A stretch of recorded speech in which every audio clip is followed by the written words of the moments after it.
opinion mo. Ito pa, ito post dito, no? Opinion mo, pabor ka ba na tuluyan ng tanggalin ang K-12 program ng DepEd? Ito po ay post ito ng DZER, no? So alam naman natin na itong sa ngayon ay opening na ng pasukan ng mga bata, at ito na nga po, no, kung kamakailan lang ay sinabi nga ni may ito si Senador Jinggoy na pag-aabolis ng K-12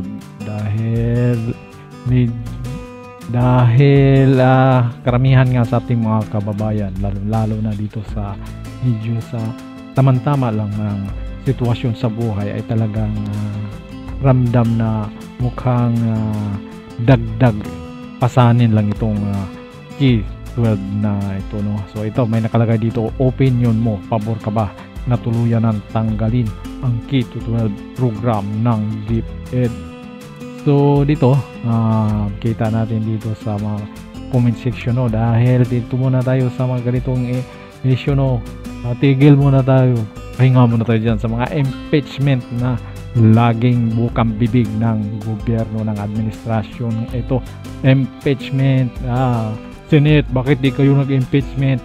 Kaguluhan ninyo. At yun na nga, ito, tingnan natin itong issue na to, no, na ito ay nanggagaling itong mga comment dito at reaction dito sa ating mga kapwa kababayan. Ito po yung kung ano ba talaga itong K-12 gusto ng mga tao dito. Ito pa, yes, pabigat para sa aming mga solo parent na wala namang natatanggap sa gobyerno. Hirap na nga kami sa allowance at pamasahe, pam-project, dapat lang tanggalin. Ito nga po, no. So ito po yung damdamin ng mga kababayan nating kagaya natin na hindi naman mayayaman. Kasi itong 2 taon na itong nadagdag nitong K-12 ay dagdag pasanin din yan sa pamasahe, allowance ng mga bata, iba pa mga project gastusin, di ba? Kung makita mo lang yung mga project ng mga bata dyan sa K-12 na yan, ano ba yan? Puro groupings na lang yan. Yes, dahil hirap na nga kami sa allowance. So kita nyo, dinagdagan pa ng 2 taon. Sana po alisin na ang K-12. So yun, ito po yun, no? At yan pa, yes, agree ako na tanggalin. Pahirap lang sa estudyante yung K-12 at sa mga magulang. Halos pare-parehas yung talaga ang opinion at reaksyon ng mga tao dito sa K-12 na to. Dahil budol. Anong sabi ba itong K-12 dati? Pag graduate ka daw ng K-12 ng senior high school, parang equivalent na daw yan sa vocational. Pwede ka nang tatanggapin. Naku po, ngayon, mga graduate ba ngayon, tinatanggap ba sa kung saan sila magtatrabaho ngayon? Matapos ka ng senior high school ka pa rin. Mayroon naman yung dati, yung vocational. Pagkatapos mo ng high school, nagbo-vocational ka, at least pagkatapos mo may certificate ka na. So itong K-12, pagkatapos mo senior high school, wala ka naman certificate. Yun yung mga hinahanap sa trabaho. Ito pa, opo, burden po sa aming mga magulang. Sana matanggal na talaga yan. Ito nga po yung isa lang ang talaga ang damdamin ng mga tao dito, no? Pabor sila na tanggalin yung K-12. Ito pa, pagdasal natin tanggalin yan. Realize ng gobyerno na pasakit at pahirap lang sa mga magulang. Yan, napakadami pong komento dito. So kayo na lang po ang magbasa dito at ito lang ang masasabi ko sa inyo na halos pare-pareho ang sentimento at opinion ng mga tao patungkol dito sa K-12, no, na kung kamakailan nga lang ay sabi ni Senator Jinggoy Estrada ay gusto niyang tatanggalin na ito.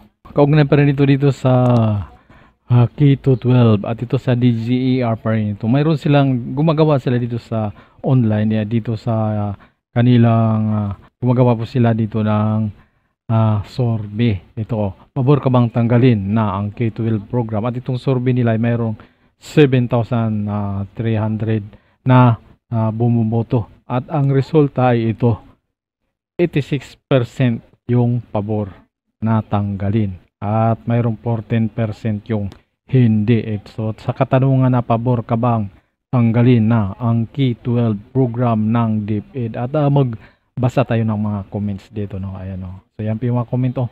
Dagdag lang yan sa gastusin. Mga parent, gumawa na lang sila ng mga advanced na program para sa matulungan ang mga student kanilang mga maging job. Ang K-12 hindi naman assurance na makahanap sila ng work. Kailangan mo pa rin makatapos college at pumasa sa board or CS para magka-work. Dagdag gastos lang yan. Ito pa. Oo, kasi yung mahirap, lalong maghihirap, magpaaral ka lang ng mga anak. Oo. So ito nga po, no, pare-parehas lang din ang opinion at reaction ng mga tao dito sa K-12 na ito. So ngayon, dahil ngayon nga, no, nagsisimula na ang pasukan at kita nyo naman yung manangyari sa ating mundo ngayon, no, yung gera. Ay nako, isa lang ang ibig sabihin yan, tataas na naman yung gasolina. Alam nyo naman, pag once ang gasolina at ang krudo at ang langis ang tumataas, wala po kayong magagawa, sama-sama na pong tataas ang lahat yan.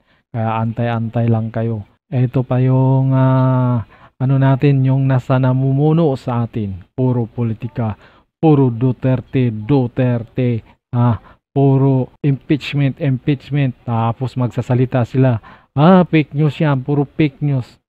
Wala na ba kayong magagawa dyan sa posisyon nun para sa mga Pilipino? Kung ganyan lang kayo, mag-resign na kayo, lumayas na kayo dyan. Kawawa na ang bayan. No? Ayun, no?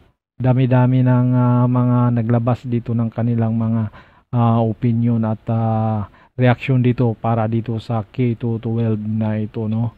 Dahil makita nga natin dito, no, ay isa lang mukhang maraming nagsasabi na dagdag pahirap lang yung K-12 na yan. So yan po yung pasorbe dito sa DGER. Pero tiga lang, ha.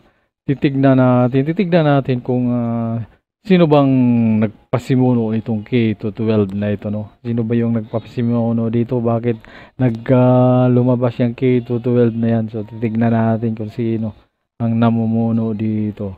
Ayan. So base sa ating pagsaliksik dito, no, ito po yung lumabas.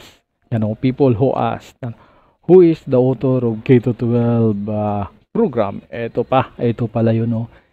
K-12 is about enhancing the curriculum that better prepares every Filipino child and about innovating lessons that are taught to each learner.